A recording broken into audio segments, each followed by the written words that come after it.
आप सब लोगों को मेरा नमस्कार, सबको मेरा प्रणाम। हम सब लोग जानते हैं कि किस तरह से पिछले 1.5 साल से पूरी मानव जाति एक तरह से कोरोना की महामारी से पीड़ित है। पिछले 1.5 साल से केवल भारत नहीं, पूरी दुनिया के अंदर इस महामारी ने अपना प्रकोप किया हुआ है। और हमारे देश के अंदर 2 वेव आ चुकी हैं। पहली वेव पिछले साल आई थी और दूसरी वेव अभी अप्रैल के महीने में आई थी। देश के लिए ये 2 वेव हो सकते हैं, लेकिन दिल्ली के लिए ये चौथी वेव थी। पिछले साल जून के महीने में पहली वेव आई, फिर सितंबर में दूसरी वेव आई, फिर नवंबर में तीसरी वेव आई और अब चौथी वेव आई। लेकिन ये जो चौथी वेव थी दिल्ली की, ये बहुत ज्यादा बहुत सीवियर थी दोनों तरह से। एक तो बहुत वाइड स्प्रेड थी, बहुत ज्यादा लोग इससे प्रभावित हुए। शायद ही कोई ऐसा परिवार बचा होगा जिसमें किसी ना किसी को कोरोना ना हुआ हो इस चौथी वेव के अंदर। और दूसरा बहुत ज्यादा घातक थी कि बहुत ज्यादा लोगों की इस दौरान मृत्यु हुई।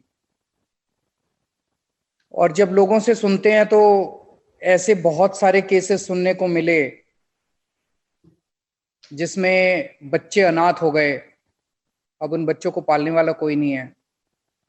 जिसमें परिवार का जो कमाने वाला सदस्य था उनकी मृत्यु हो गई, अब घर चलाने वाला कोई नहीं है। तो ऐसे में एक जिम्मेदार और सेंसिटिव सरकार होने के नाते हमारा फर्ज बनता है कि हम उन सब लोगों का साथ दें इस मुसीबत के मौके पे, उनके साथ खड़े हों और जो कुछ हमसे बन सकता है हम ये करें। तो इस पे काफी विचार विमर्श चर्चा के बाद ऑफिसर्स के साथ काफी चर्चा हुई, लोगों के साथ काफी चर्चा हुई। तो जो अब योजना आज जिसका शुभारंभ किया जा रहा है, ये योजना बनके तैयार हुई, जिसमें ये हुआ कि जिन जिन लोगों के घर में कोरोना की से मृत्यु हुई, हर व्यक्ति के लिए 50,000 रुपए की एक मुश्त राशि दी जाए।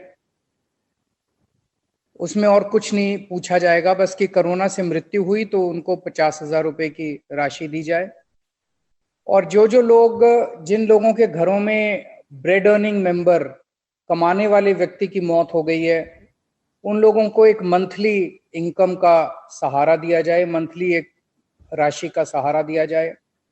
जिन बच्चों ने दोनों माँ बाप को खो दिया है, उसमें एक माँ बाप मान लीजिए पहले से नहीं थे और दूसरे कोरोना की वजह से दूसरे की डेथ हो गई, तो जरूरी नहीं है कि दोनों की कोरोना से डेथ हुई हो। एक की भी अगर कोरोना से डेथ हो गई और बच्चा अनाथ हो गया, तो उन सभी बच्चों को हर महीने 25 साल की उम्र तक के लिए एक मुश्त 2,500 रुपए हर बच्चे को दिए जाने का प्रावधान है। तो इस तरह से सारी परिस्थितियां जो भी है उनको कवर करने की कोशिश की गई है कि किस किस परिस्थिति में लोगों को किस किस तरह की दिक्कत आ सकती है, और उन हर परिस्थिति को इसके अंदर शामिल करने की कोशिश की गई है। सभी किस्म के लोगों को सहायता पहुंचाने की कोशिश की गई है। आज इस पोर्टल का लॉन्च हो रहा है। अब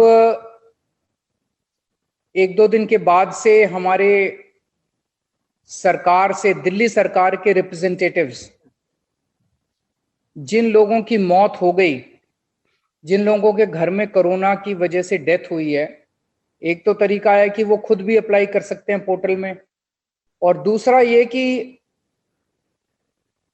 एक जिम्मेदार और सेंसिटिव सरकार होने के नाते हम इंतजार नहीं कर रहे कि लोग अप्लाई करेंगे।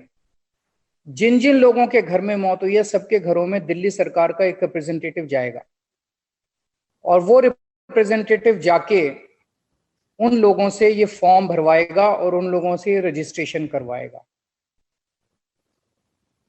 आज वो सब लोग जो जाएंगे वो भी आज इस सेशन में मौजूद हैं। आज मैं उन लोगों से स्पेशली कहना चाहता हूं कि जब आप उनके घरों में जाएंगे, आपको उनकी स्क्रूटिनी नहीं करनी है।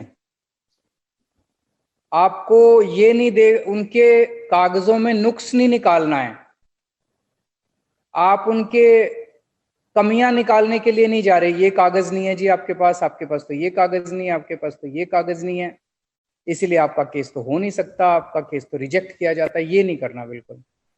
हम वहां पे उनका उनका काम करने जा रहे हैं उनके घर में, तो कुछ भी करके आपको ये करना है। जैसे मैंने बताया भी, कोरोना से अगर मौत हो गई, अब अगर कोरोना की वजह से डेथ हो गई तो उनको ये मुआवजा मिलना चाहिए। अगर उनके घर में किसी कागज की कमी है तो वो कागज बनवाने की जिम्मेदारी आपकी है, वो कागज बनवाने की जिम्मेदारी मेरी है, वो कागज बनवाने की जिम्मेदारी दिल्ली सरकार की है। वो सब आप नोट करके लाओगे। हम पूरी तरह से उस परिवार की मदद करेंगे, वो सारे कागज भी बनवाएंगे, रजिस्ट्रेशन भी करवाएंगे, फॉर्म भी भरवाएंगे और उनके घर में चेक भी पहुंचाएंगे। ये सारी जिम्मेदारी हमारी है। हमें उनके घर में जाके उनका काम करवाना है। हमें ये देखना है कि कैसे हम उन तक ये राशि पहुंचा सकें। हमें ये नहीं देखना है कि उनके कागजों में कमी क्या है। कमी बिल्कुल मत निकालना, वो ऑलरेडी बहुत दुखी परिवार हैं। आप उनके दुख के अंदर अगर जाके उनकी कमियां निकालोगे तो वो जले में नमक छिड़कने के जैसा होगा कि एक तो उनके वैसे ही दुख हो रहा है, फिर उनको लगेगा यार ये दिल्ली सरकार ने स्कीम निकाली थी, हम तो इसमें भी एलिजिबल नहीं है, वो और दुखी करके आ जाएंगे हम उन लोगों को। ये बिल्कुल नहीं करना। आप उनके जाके बोलना, उनके घर में जाना, पहले सांत्वना देना उनको, उनके साथ बैठ के उनको उनका पूरा समझने की कोशिश करना, उनके परिवार की स्थिति समझने की, एक उनसे एक रिश्ता बनाने की कोशिश करना। उनको बोलना दिल्ली सरकार की तरफ से आए हैं, हमें मुख्यमंत्री जी ने पर्सनली भेजा है, आपकी जो भी चिंताएं हैं, जो भी वो हैं, हम उनको सबको दूर करने की कोशिश करेंगे। उनको एक ढाढ़स बंधाने की कोशिश करनी है। दूसरी चीज, जैसा मैंने कहा कि अगर किसी के घर में कोई मौत हो गई है, कमाने वाला चला गया है, बच्चे की पढ़ाई की दिक्कत हो गई है, तो हमें ये कोशिश भी करनी है कि ज्यादा से ज्यादा जल्दी से जल्दी इसको हम कोशिश करें कि उन तक ये राशि पहुंच सके। क्योंकि ज्यादा डिले करेंगे तो उनको ख्याल रखने वाला कोई नहीं है, उनके पास उनका कोई नहीं है। अगर बच्चे अनाथ हो गए हैं तो उनकी शिक्षा के ऊपर तुरंत एक तलवार लटक गई है, तो उनको कौन उनकी शिक्षा की जिम्मेदारी लेगा। तो हमें ये भी कोशिश करनी है कि इसको जल्दी से जल्दी और उन तक राशि ये पहुंचाई जाए।